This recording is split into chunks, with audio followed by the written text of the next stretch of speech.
Salut à toi, c'est Adidesh. Alors aujourd'hui je n'ai pas grand chose à te présenter, un seul manga. Alors je me suis dit que je pourrais changer un peu et te faire une petite surprise. Donc c'est un grand youtubeur. Non, en fait j'ai pas de chaîne YouTube. Il est très connu dans le milieu du manga. Non plus. Tu l'as sûrement vu dans le film J'ai jamais fait de film. à la télé, dans... Non. à la brocante de Pauillac-sur-Orge. Ouais. Non, en fait non, c'était pas moi. Bah t'es Non. qui alors? Je suis... Ben. Ok. Bah Ben, bienvenue dans Manga First.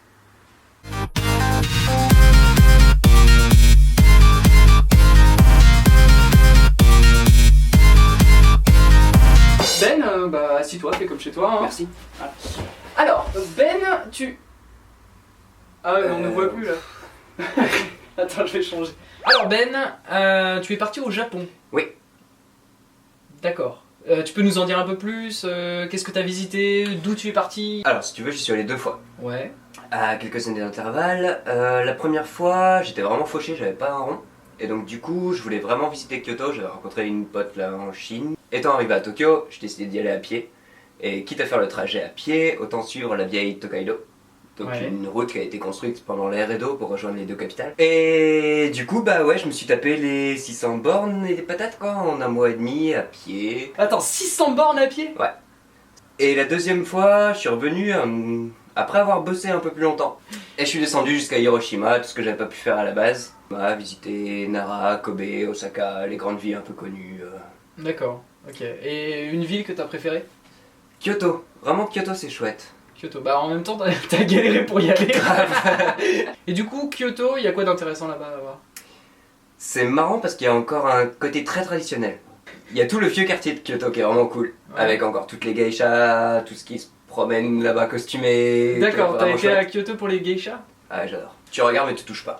Voilà. Tu regardes, tu touches pas, t'as le droit de te faire accompagner par une geisha. C'est la classe. D'ailleurs, c'est la classe, faut avoir pas mal de thunes. Mais faut pas toucher, hein. Parce que t'as des yakuza derrière, PAM!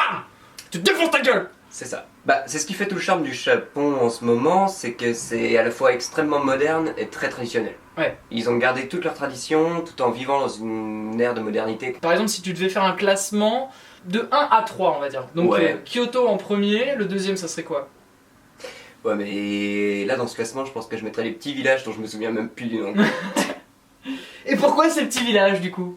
Mais il y a des chouettes petits villages dont la spécialité sont les crevettes, les trucs dans le genre qui sont vraiment cool, les petits villages de pêcheurs qui ne payent pas de mine mais Et ça, qui sont magnifiques. t'as découvert ces petits villages En marchant. En marchant Ouais. de Tokyo à Kyoto. C'est ça, en boitant. Et sachant que plus on s'éloigne des grandes villes et plus on rentre dans les petits villages, plus les gens sont là pour vous aider, et même s'ils parlent pas un pet d'anglais ou de français ou de quoi que ce soit, il y aura que du japonais, mais ils sont vraiment prévenants et sont toujours prêts à vous aider. Et ça c'est... Ouais. Merci Vraiment les chouette. japonais. Merci. Mais ce qui est assez dingue, c'est que du coup tu rencontres des gens qui sont vraiment prêts à t'aider. Et ils ont vraiment le cœur sur la main. Il m'est arrivé plein d'anecdotes où les japonais, je leur ai rien demandé du tout. Et ils sont venus vers moi spontanément pour m'aider et me sortir de telle ou telle galère dans laquelle j'étais. Et ça, c'est vraiment des souvenirs qui me resteront gravés en moi. Et Ouais. ça restaure un peu de foi en l'humanité, quoi. C'est Ouais, c'est c'est con ça, de le c'est- dire, mais C'est ça très fait du humain. bien. Ouais. Alors que c'est un pays où l'humanité, tu la trouves pas forcément au premier coup d'œil. Donc est-ce que tu as ramené des souvenirs que tu pourrais avoir chez toi et qui vraiment te font quelque chose quand tu les revois? Le souvenir qui me fait le plus quelque chose. Ah, il a ramené un souvenir. Nous y sommes. Ça tient à pas grand chose. C'était ça. Vas-y, rapproche-le de la caméra. Excusez, de l'autre côté, voilà. Voilà. Alors qu'est-ce que c'est? Alors, techniquement, c'est une amulette. Et celle-là sert à concrétiser tes rêves. Et tu mets dedans tous les rêves que tu souhaites accomplir dans ta vie. Et D'accord. tu refermes. Et ça s'accomplira grâce à ça, ou en tout cas grâce aux efforts que tu fourniras. Et ça te servira d'aide-mémoire Ok. pour accomplir tes rêves. Donc tu sais ce qu'il y a à l'intérieur alors? J'ai un peu oublié. T'as un peu oublié ce qu'il y a à J'ai un l'intérieur. peu oublié. Mais parce que je peux le prendre, ça, Bien sûr, ouais. ça va pas conjurer le sort. C'est lourd, on a l'impression qu'il y a comme une pièce à l'intérieur. Ah, c'est des gros rêves, quoi. C'est des, c'est des bons gros rêves. Ouais, c'est ça. Mais il y a une pièce à Il y a l'intérieur. une pièce à l'intérieur, ouais. C'est une pièce du Japon ou De 500 yens, ouais. De 500 yens, d'accord. Et donc si vous allez au Japon, vous allez dans un temple bouddhiste, vous pouvez vous acheter ça. Et pourquoi une pièce? À la base, je l'avais mis là parce que je voulais la garder. Et du coup, D'accord. j'ai fermé et c'est resté dedans. D'accord, et du coup il y a tous tes rêves, tous tes espoirs. C'est exactement ça, oui. Tout est là-dedans.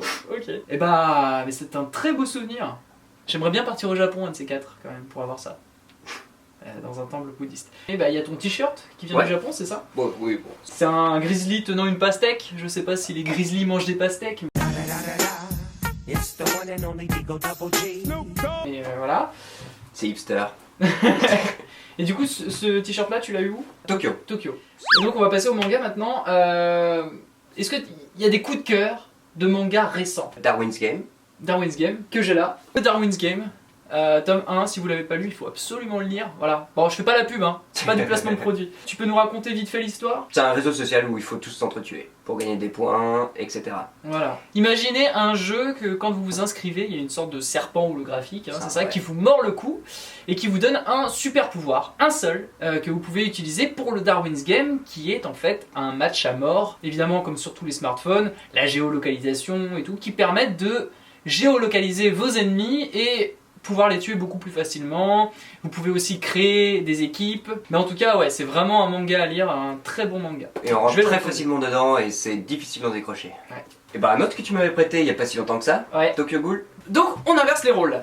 Tu peux nous raconter aussi un peu l'histoire? Globalement, c'est l'humanité a un prédateur, ce sont les ghouls, qui sont parmi nous, qui sont cachés dans notre société, on ne sait pas trop qu'elles sont là, mais progressivement, on a des indices sur leur présence. En fait, notre héros se retrouve dans un accident qui implique lui et une goule. Mais personne ne sait que c'est une goule. Et en fait, il perd l'usage de son œil et la goule meurt. Donc du coup, il récupère l'œil de la goule pour lui mettre sur lui, sans savoir que c'était une goule. Et du coup, bah, il devient à moitié humain, à moitié goule, et il se retrouve dans le monde des ghouls où finalement le seul moyen de se nourrir, c'est de se nourrir de chair humaine. Tous les aliments que vous ingurgitez sont dégueulasses, et que vous avez envie de dégueuler. Sauf le café. Sauf le café. Vous pouvez manger du café, enfin boire. Vous pouvez boire du café. One Punch Man, non? Ah bah enfin! Pour ceux qui connaissent pas, franchement découvrez-le, on en est déjà au tome 2. Et alors, est-ce que tu peux nous résumer un peu l'histoire? Ouais, alors à l'inverse de tous ces mangas où on attend que le personnage principal devienne le plus fort du monde et casse la gueule de tous les méchants et qu'il puisse enfin devenir le super badass qu'on attend tous, le héros là, il l'est déjà. Voilà. Et en fait il se fait chier, comme un rat mort, parce qu'à chaque fois qu'il a un ennemi en face de lui, il le bute en un coup de poing. Mais ça, franchement, est-ce que ça vous donne l'impression que c'est un super héros? Non. Mais pourquoi c'est un très bon manga et pourquoi j'ai beaucoup aimé ce manga et toi aussi?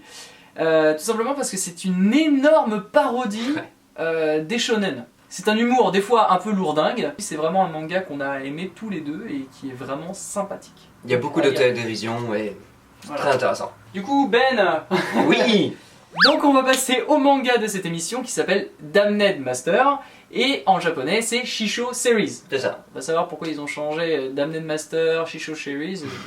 Series. Cherries. A savoir que ce manga est tiré d'un roman. Ouais. Et sera aussi adapté en série télévision.